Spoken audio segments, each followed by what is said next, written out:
Hey everybody, in this video I'm going to show you how to annotate a graph, and I'm also going to show you how to do a little narrative explanation of your findings. So I purposely, before I came on here, I actually cleared everything out, and all I have open here is the script that we had previously created, and I'm doing this so I can show you how you can use scripts again and again to make things useful for you.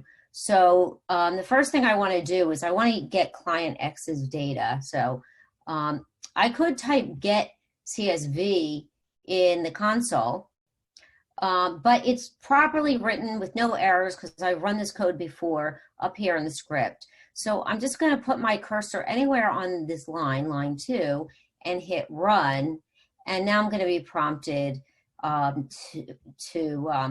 choose a file. And then I'm going to I don't even have to do anything else because I'm going to attach it next.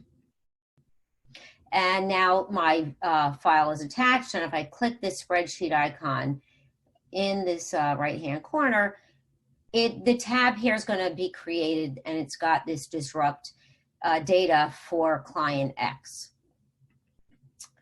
And here I'm going to add an annotation. I'm going to skip a line. You can skip lines, and you want to make these scripts meaningful to you. So I'm going to do creates a line graph. Creates a line graph. I'm going to leave it at that for right now. And now I'm going to go down to this next line. And again, now we're just running code that we've done before. I'm going to run this. And you saw this in the last lesson, but now I want to actually show you some of the options that you have here. Right now, we only have baseline data. And in the language of single subject research designs, baseline or pre-intervention data is known as phase A.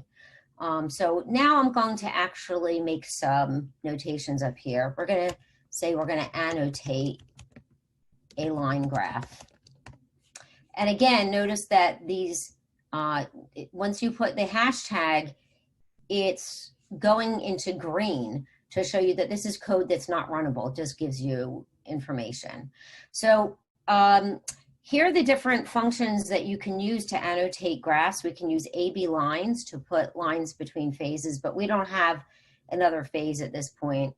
We can add text by using AB text, and we can add mean, median, standard deviation lines using the AB stat function, and goal lines using the G line function. Today I'm going to show you how to use AB text and AB stat.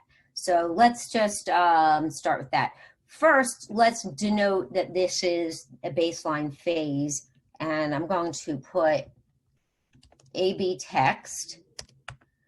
And again, you know, the good thing about doing this in a script is if you get your capitalization wrong and you get errors, you can deal with that here. But once you have code that works, you're just changing what's inside your parentheses or what's inside your quotation marks. So in the AB text function, you actually have to put the text you want within quotation marks. So, and once you put one set of quotations, the other one just automatically comes up. So I'm going to put an A here. And when I hit run, I get some information. First of all, a stop sign comes up here, which means nothing else can be done until we address this. And then I get some information. Click the mouse where you want the text to begin. Understand that now I have a plus sign, and I can go into my graph, and my text will be centered around the graph, around the plus sign. So I'm going to put it right here, and this shows we have our A phase. And then I get another prompt in the console saying, do I want to accept this text, yes or no? Now, I'm going to show you what happens if I hit no. If I hit no, it goes away. But once I hit yes, I cannot go back and erase it. So you want to make sure your annotations look at the way you want, because as you accept them, and you can annotate many things on a graph, but with each step of the way, you have to be satisfied with it. So now I'm going to redo it. I'm just going to redo it by just putting my cursor on line 9 where it says AB text and just rerun it. And I'm going to, again, put it right here. And now I'm going to accept it. And now I'm going to just give myself a little note here.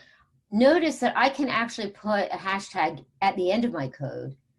And I'm going to say, remember to accept edits to the graph. So sometimes students will say, it's not working, and they just have forgotten to either accept or reject changes.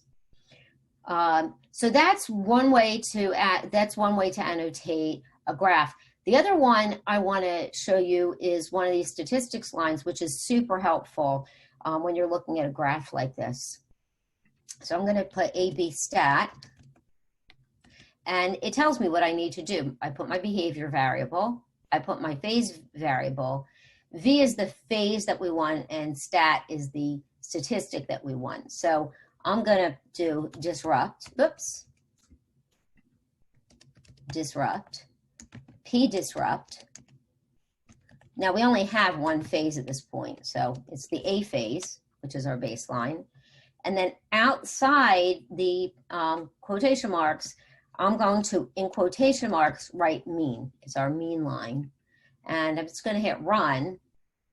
And again, you're prompted to click the mouse in the beginning of the phase you want the line in. Well, we only have one phase here, so it doesn't matter where I put it, except I'm going to start, I want it sort of over the 0, so it goes across the whole phase. And now I have a mean line. And again, I'm prompted to accept the edits to the graph. I'm going to put this here first, and then I'm going to remember you have to go into the console to hit yes or no. But what would be nice is, and we have the information that our mean is at 4, it would be nice to denote this. So let's annotate this one more time by putting in AB text and say mean equals 4, just like we see it down here. And that way we can put it actually on the graph.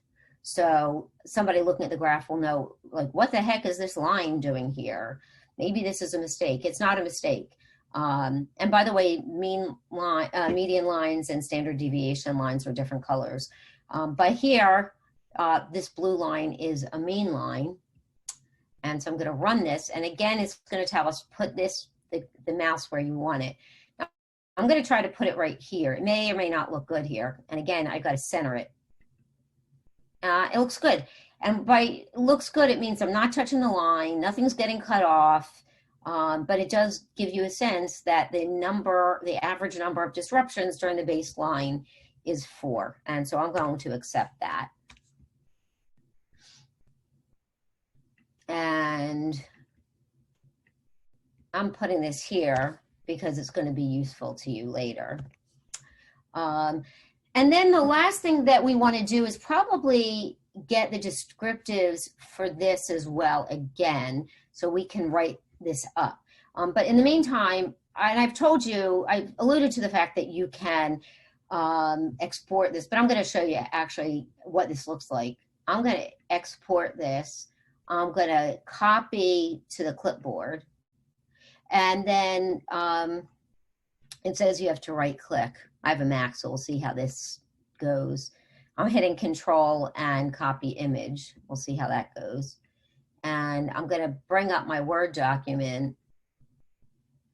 And, oops, yep, here I hit Command V. Let's see if we got anything. Nope. Let's see. You know where it's probably? You probably have to go paste special, which is keep the source formatting. And this looks like it copied it, but it's very big. So let's see what happens if I can make this much smaller.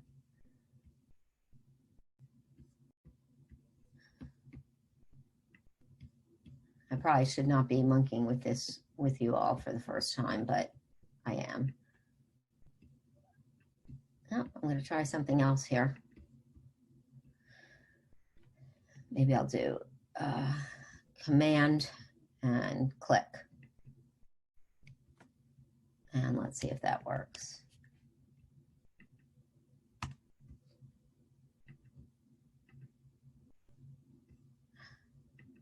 I'm going to stop this video because that's not good.